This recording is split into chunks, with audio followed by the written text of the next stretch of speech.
For the hang tile type, this is going to be where the player can actually hang onto.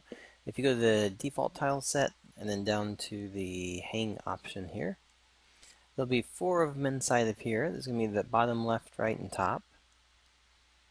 So we're going to open this up, but not with animation. So uncheck the animation, and then click on Select Folder. This will bring in all 4 of them as separate images, so we can do a separate tile for each of them. The last one came in as top. I'm going to go ahead and put this one as the first one, so I'm just going to right-click and say Move to Previous. Move to Previous. There we go. And the previous, I just want to take it the top one so that for the user side, usually you'll want to use this one before you use the others. We'll have the top, bottom, left, and right. Okay, and for the tile type, we'll scroll down here, and we'll get to the hang tile type right there. And this is so that a player can jump onto it, hang and climb or crawl. Same concept, the left and right, just so to make sure everybody understands that the tile type is for if you were going to have like you wanted to do a wall climb and you wanted to bounce back and forth on the wall and climb up it, or you just want to climb and jump, or the player gets onto the side and slides down, all of those are going to be set up inside of a hang tile type system. So this one, we'll just say hang top, and description is hang from the top. And general settings, we'll keep it visible. Receive light, you could. I'm going to turn mine off though for it. The offset, do you want it in front or behind the player? This one really depends on what the player is getting into. If it was like vines and you want it to look like he was jumping inside of it, you might want it in front. If it's going to be like the side of a wall, you may want it behind him. So just kind of depends on how you want to approach that part of it. I'm going to put this one at -2 to go behind the player. Thumbnail is going to be the hang top, which means there's not a thumbnail. So when we copy and paste them across, we'll have to make sure we change the thumbnail to match each one of them there. For the collider, we're going to uncheck collider on this one. When it comes to the, if we keep scrolling down, when it comes to the tile animations, for this is actually setting it, the basic setup here is for all the states. So if you wanted to, for instance, the player jumps onto the hang and then the object lights up while you're on the hang and then turns off when you leave it, you can set all those into this area here. And then of course to use the tile animation, then you want to just go down to your trigger settings here. And you can say enable.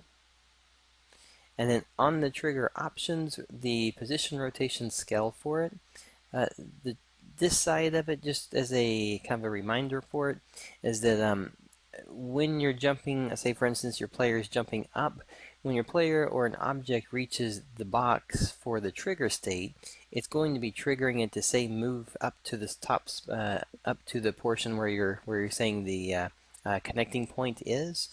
Well, if you want it to so it looks like it feels a little more natural, you want to make sure that the trigger box is a little bit higher up.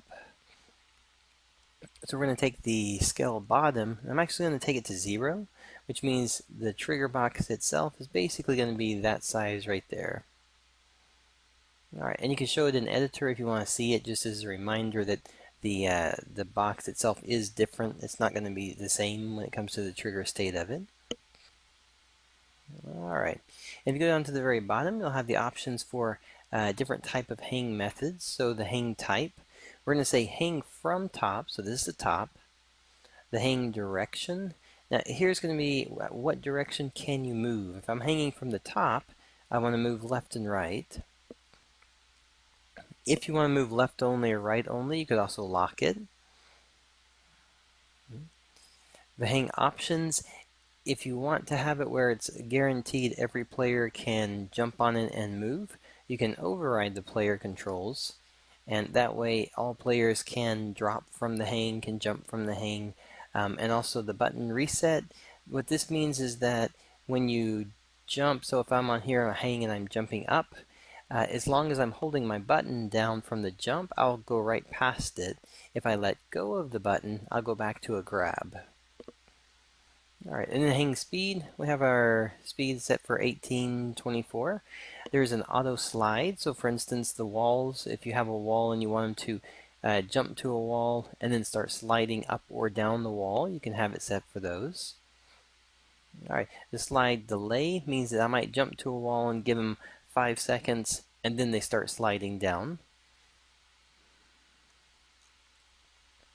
The hang position, this is going to be really based on testing.